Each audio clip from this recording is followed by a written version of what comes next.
প্রত্যেক ফরজ সালাতের পরে যে আয়াতুল কুরসি পড়বে তার জান্নাতে যেতে কোনো কিছুই বাধা দিতে পারবে না, একটা জিনিস ছাড়া, সেটা হলো মরণ। লোকটা মরে না, তাই জান্নাতে যায় না, মরলেই জান্নাতি। বান্দা বলে আমি অনেক গুনাহ করেছি, আল্লাহর সামনে কিভাবে দাঁড়াবো? আল্লাহ বলেন আমি তওবাকারীকে পছন্দ করি, আমি তওবাকারীকে ভালোবাসি। একটা উসিলা নিয়ে দাঁড়াই যা, আমি তোকে মাফ করে দেব। সুবহানাল্লাহ।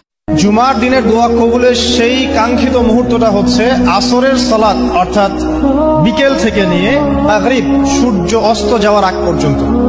এই সময়টুকুর মধ্যে আমরা যে দোয়া করব ইনশাআল্লাহ আযজা ওয়া জাল্লা, আল্লাহ পাক কবুল করবেন ইনশাআল্লাহ। ভালোবাসাকে বর্ণনা করা যায় না, এটা একটা অনুভূতি।